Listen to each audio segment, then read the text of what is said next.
The Twin Towers.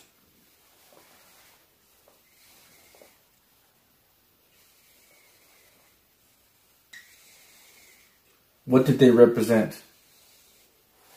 Twins. Gemini. God or good and evil or the devil. Jesus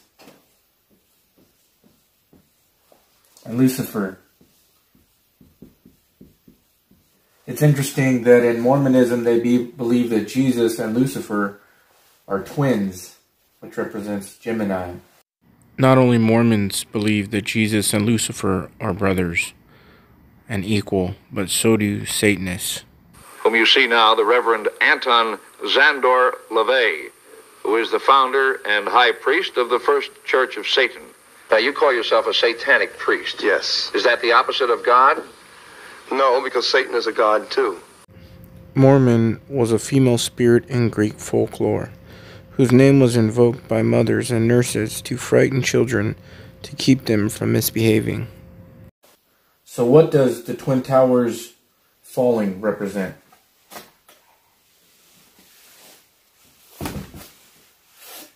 Taking down good and evil. And now we have a one world tower where there is no more absolute good and no more absolute evil, but they are combined into a one world system where there is no absolute truth. There is only subjective truth. Combining the two opposites, the trans movement. Combining red and blue, which makes purple. The rich man went to hell and Lazarus went to heaven. The rich man was wearing the color purple. The Bible says you cannot serve two masters. Not only combining good and evil, or God and the devil, and making one, but combining good and evil to make man God.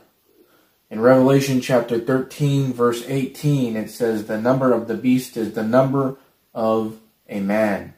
That number is 666.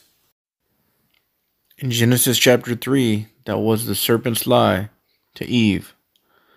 For God doth know that in the day ye eat thereof, then your eyes shall be opened, and ye shall be as gods, knowing good and evil. It's called the snake. On her way to work one morning, down the path along the lake, a tender-hearted woman saw a poor, half-frozen snake. His pretty-colored skin had been all frosted with the dew. Poor thing, she cried, I'll take you in, and I'll take care of you. The border.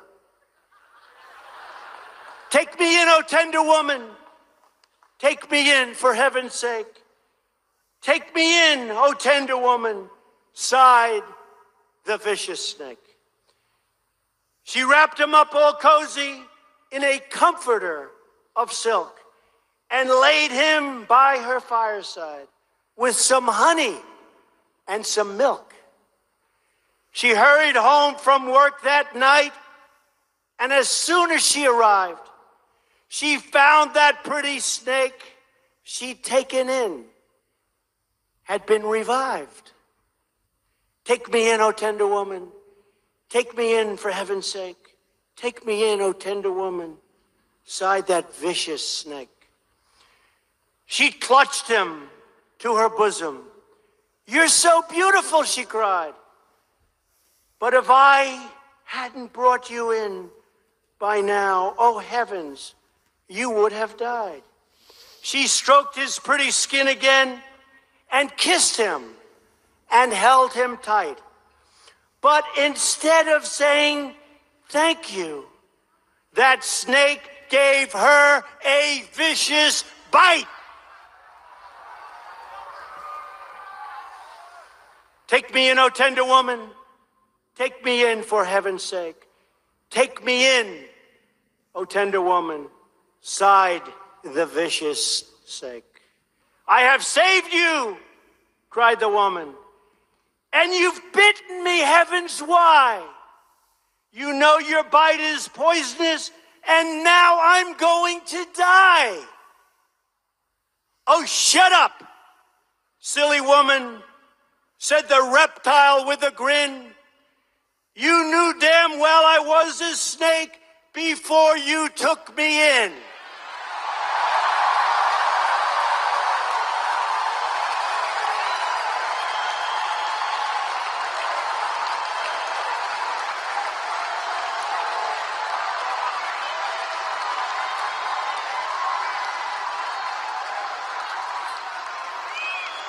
Does that explain it, folks? Does that explain?